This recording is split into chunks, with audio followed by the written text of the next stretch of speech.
Salam alaikum la famille, j'espère que vous allez bien, moi je vais super bien.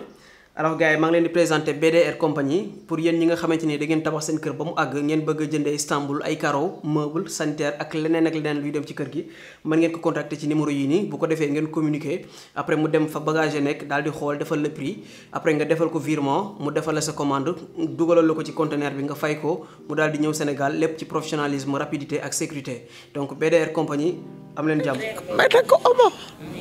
yow sama doom bi su ma ñëwee rek man may ay toggal defal ci ñëli rek na neex. ju fekk jëf weer ñëppal du des gannaaw ma war a fekk yaay ji wax ko ko waa kër gi dañuy jooy. D'abord maa ngi ñaanal ñëpp ñi nga xamante ni ñoo ci ñàkk seen bakkan di leen ñaanal yàlla xaare leen aljana yi gën a kawe ci dooley Seydina Muhammad sallallahu alayhi wa sallam. Sénégal mbaa jàmm ndax Sénégal mérité na lii ndax maam Xadim Rasoul mérité na lii ci réewam ndax maam El Hadj Malick Sy mérité na lii ci réewam ndax maam Baye Laye mérité na lii ci réewam. Sénégal réewu jàmm ak salaam réewu teraanga réewu diine ak valeur ana moom réew ndax dañ ko soppi wala dañ ko weccoo. réew moom la ñuy xëy di gis ay xeetu ñaawteef yoo xamante ni ay xeetu ñaawteef yoo xam ni buñ la ko doon nettali da ngay jàpp ni lii ay gént la wala ay film la ndax du neex a gëm ci réew mi di Sénégal et pourtant si ci biir réew mi la xewee te pour mu xewi il faut que ñu ut ci ay solution yooyu noonu la ñuy jéem a ñëw wax li nga xamante ni moom lañ jàpp ni buñ ko defee donte mënul jeex ba set mais dina wàññeeku bu baax a baax. mais tout d'abord dañuy ñëw ci cause yi ba noppi maanaam li nga xamante ni moom moo tax ñu agsi fii nii te pour nga mën a comprendre li ma bëgg a expliquer il faut nga déglu lépp parce que dafa am benn logique bu ma bëgg a topp naka la ñu agsee fii. bon li ma jàpp ni moo waral ñu agsi fii nii tey bi ci njëkk c'est la pauvreté ndóol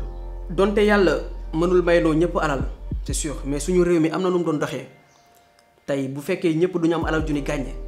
réew mi metti gi mu metti dina wàññeeku bu baax a baax képp ku nekk si ñun dina am lu muy dundee lu ko doy bu feebaree dina am lu mu génne ci poosam location du ko sonal courant ak ndox du mus a nekk problème am ndax yàlla may nañu lépp loo xamante ni réew daf ko soxla pour avancer pour développer mais malheureusement la pauvreté est la racine des problèmes au Sénégal ñaawtee fi ñuy gis ni yépp ndóol ci boppam mooy reen bi su ma nee pauvreté nag au Sénégal du ñëppay dund pauvreté mais le Sénégal fait partie des pays les plus pauvres au monde et pourtant mënoon na ñàkk mënoon nañu bokk ci dëkk yi nga xamante ni ci dëkk yu développé yi la ñu bokk. te ku nekk xam na ni pauvreté day impacter société. dëkk bi metti na liggéey jafe na chômage bi bari na trop salaire yi tuuti na ci responsable te dund gi cher na courant cher na ndox cher na location cher na te wér-gu-yaram jafe na te xaalis mooy faju te ñi ëpp ci sénégalais yi ay néew di doole lañ. lii yépp bu amee ci réew te nit ñu war a dund war a lekk war a naan war a fay courant war a fay ndox war a fay dëkkuwaay war a feebar faju ak àdduna fi mu toll ak bëgg-bëgg yi ni mu baree dina tax jàng du bari ndax manque de moyens dina tax yar dina jafe trop ndax waajur yi bu ñu xëyee ñu ngi wut lu ñu dundalee seen njaboot du ñu tala yar. lii yépp fu mu am lan moo fay des lenn rek moo fay des muy diine ak valeur maanaam gëm-gëm ak dignité ak ngor ak jom ak kersa mais malheureusement encore au Sénégal dignité ngor kersa yooyu yëpp dañ koy dégg rek mais gis ko jafe na lool. moo tax Sénégal toll fii nii tey ñëpp a bëgg am xaalis te jom nekkul ci ñëpp a bëgg am xaalis te du ñëpp a nangoo sonn te nit boo amul jom nanguwoo sonn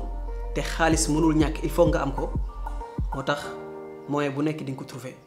moo tax façon bu nekk ngay gis façon bu nekk ngay dégg. Sénégal bari na ay ndaw yoo xamante ni amuñu liggéey te ñu ngi wër liggéey bari na ay ndaw ñoo xamante ni amuñu liggéey ñu ngi wër liggéey mais dañuy tàmm. bari na ay ndaw ñoo xamante ni amuñu liggéey bëgg liggéey mais bëgguñu lu metti. bari na ay ndaw ñoo xamante ni amuñu liggéey te wutuñu liggéey toog naan état bi. bari na ay ndaw ñoo xamante ni am nañu liggéey mais li ñuy am doyu leen. bari na ay ndaw ñoo xamante ni doon nañu liggéey mais liggéeyatuñu ndax ambulant la ñu woon exemple ñu daanu wala soit ñu yoroon Jakarta wala moto di cag-cag ñàkk moto bi wala ñu dàq leen wala après ñu toog di chômer. bari na ay ndaw ñoo xamante ni jàng nañ ba am seeni diplôme te amuñu liggéey te ñu bari ci ñoom dafa am ay genre liggéey yoo xamante ni comme que am nañ ay diplôme ñoom duñ ko nangoo liggéey loolu moo tax dañuy préférer toog di chômer. en plus Sénégal ndaw ñu bari bëggatuñoo jàng métier parce que jàng métier dafa laaj patience te ndaw ñi amatuñ ko. àdduna dafa soppeeku bëgg-bëgg yi dafa bari te ku nekk da ngay bëgg am lu sa moroom am. te jàng métier Sénégal dafa metti mën nga def 7 ans mën nga ko def ci atelier mën sa métier te kenn du la ber te yow doo am ay moyens yoo xamante ni moom ngay beroo maanaam da ngay def ci métier bi 5 ans di liggéey te yow mënoo de denc 200 000 francs yu mat te nit lépp lu mu nekk gisu ci boppam bàyyi ko dafay yomb. ndaw yu bari nangootuñoo jàng école ndax da ngay gis ku def ay ati at ci école bi te du ko jariñ dara maanaam génération actuelle bi dañoo gisul lenn lu leen di motiver à ce que ñuy dem jàngi école. au Sénégal bari na ñoo xamante ni dañoo jàng ba am seeni diplôme te salaire u 50 000 francs la ñuy am. bari na ñoo xamante ni dañuy liggéey bu metti lundi ba samedi te 50 000 francs la ñuy am ci responsable te 50 000 francs mënalul kenn dara. léegi nag yii ma lim nii yépp bu la ci mënti dal bu mu ci mënti doon te amoo ngor amoo gëm-gëm amoo dignité amoo jom mbonte daf lay daal di yomb te xaalis danga koy soxla moo tax noo ko mënti amee daal di jël. bu dee jaay sa bopp moo la gën a yomb nga def ko bu dee wër di sàcc moo la gën a yomb nga def ko bu dee agressé di nangu alalu jàmbur yi moo la gën a yomb nga daal di koy def. après les mauvaises fréquentations commencé drogue bi sàngara bi ñëw yàq sa àdduna am ñoo xamante ne dañ ciy jëlee benn inconscience bu rëy di def lu leen neex ci àdduna bi ci mbedd mi di wër di sàcc di ginze ñu leen di jàpp ci mbedd yi di dóor di toroxal ñu leen di tëj di tijji boo moytuwul ci mbedd mi ngay deewee wala ci kaso ba say waajur surtout sa yaay loolu rek mën na ko rey xol bu naqari ak yeneen ak yeneen. alors pour apporter ay solutions déjà damay tàmbali ci état dafa am devoir ngir sécuriser population mettre ay agents de sécurité fépp ci dëkk bi on a pu le faire ci couvre-feu bi donc mën na nekk. deuxième suggestion bi mooy tey par exemple pourquoi pas militaires yi nga xamante ne réengagé wuñu ñu créer leen peut-être je sais pas benn unité spéciale boo xam ne dañuy gérer li nga xamante ne mooy vraie insécurité bi nga xam ne ñu ñuy jàpp rek dañ koy delluwaat justice bi yóbbu police wala gendarmerie comme ils ont été formés pour se battre et protéger. troisième chose bi si wàllu yoon lan moo tax mënuñu andiwaat peine de mort rey nit jamono ji yomb na lool da ngay rey nit nga tëj nit ki quelque temps mu génnaat ku rey bu ñu am ay preuves yu doy ne yaa rey ñu pendre la wala ñu électrocuté la rey la teg la ci kanamu tel ñëpp gis ko soo ko defee benn ñaar léegi nga gis coow li wàññeeku ku agressé ñu tëj la 15 ans ku violé ñu tëj la 15 ans aussi si état bi ba tey quatrièmement ñi nga xam ne par exemple ñi ngi si prison yi au lieu que ñuy génn te duñu am dara ba ñu reprendre peut-être agression ñu def pourquoi du leen yóbbu si agriculture bi ñuy béy àll bi yaatu na ñu béy si Sénégal bi mu ñuy apporter ñoom luñ si pare luñ si xaw mën a am ñu jox leen ko comme ça ñu mën a tàmbali leneen suñu génnee. cinquièmement que ce soit état bi mairie yeeg affaire yooyu noonu teg leen ay caméras si chaque angle koñ yi caméras yi ku mu jàpp taf ñu identifier la te bu ñu fàttee tamit mbiru éclairage yi Sénégal da ngay jóge Diamniadio mu lëndëm kurus ak yeneen i koñ yi c'est très dangereux ñu bàyyi si xel bu baax a baax ñu dellu léegi si nit yi en tant que tel. premièrement ne ku nekk am numéro police lépp loo leen dégg luy xaw a yëngatu rek woo leen police. deuxièmement comme que gars yi def ñu dara nit ñi am magasin di utee seen caméra kër yi tamit nañuy ut ay caméra seen kanamu kër te xam ne ku def ñu xàmmee la. ñett bu la wóoree ne fi ngay dem xam nga ne amul sécurité toogal sa kër ndax jàmm moo gën lépp képp ku si mën aar sa bopp demal aar sa bopp lu am solo la parce que danger kenn xamul fu muy ñëwee. après ça nag damay fàttali ne dëkk yëpp presque am insécurité dëkk yu mag yi sax am nañu insécurité mais nag na gars yi góorgóorlu bii nii nag man maa leen koy may. lii nii képp ku ko mokkal dina la aar lool si dee bu naturelul muy agression ñu bëgg laa assassiner posone et cetera déglu leen kàddu yi bu baax te mémoriser ko guddul maha mamatan xadd naha nufuusa wali si waaya saaxahu tan fiisa ma bamtuwaat ko maha mamatan xadd naha nufuusa wali si waaya saaxahu tan fiisa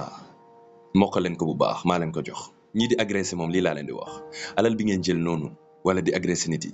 lépp li ngeen fa am pourtant seen dund la waroon doon da ngeen ko waroon a am tôt ou tard wala lu méngoog loolu seen wërsëg la waaye ni ngeen ko jëlee moo baaxut bu mu metti rek ngeen jëfee loolu ndax ku nekk am na choix gis nga sa xel gii soo ko utiliser di nga am lu bari yàlla am na jagle yu mu la jox jëfandikoo ko kon nag xel comme sa xel mooy sa com. Voilà, c'était Mister Mo Mindset man ngeen ko suivre ci chaîne YouTube am Instagram partout sur les réseaux voilà description bi lien YouTube am dinaa ko ci def mu ngi nii aussi donc man ngeen ko suivre mu ngi def lu am solo vraiment lu am solo ci réew mi. bon su loolu weesoo dafa am suñu benn yaay boo xamante ni dafa feebar bu metti am insuffisance rénale nekk ci benn phase vraiment bu doy war donc ñu ko doon sàkkul ndimbal créé woon benn cagnotte. li ko war a faj mu ngi toll ci 50 millions ñu ngi ko war a yóbbu Belgique vraiment mu ngi toll ci phase bu doy waar donc ñu leen doon ñaan di leen tàllal loxo lépp loo xamante ni waaye mën na ko ci mu def ko ci surtout les bonnes volontés donc cagnotte bi lien bi mu ngi ci description bi dinaa ko partager aussi partout ci sama réseau yi voilà nous sommes plus de 16 millions de Sénégalais ñun ñii ñu ngi ci ay plus de ay centaines de millions d'abonnés donc 100 000 personnes juste bu ku ci nekk bu joxe woon 500 francs mu mat 50 millions donc bari na trop mais bu ñu boolee suñu doole daanaka du doon dara te lépp lu ci waay def sa bopp nga ko defal te yàlla dala koy fay donc ñu ngi leen di tàllal loxo vraiment lépp lu ci waay mën na ko def et puis ci nu mu gën a gaawee ñu am loolu daa koy yóbbu ñu daal di koy faji yaa ngeen jëf yàlla na la yàlla may wér yaay booy may ko mboolem jullit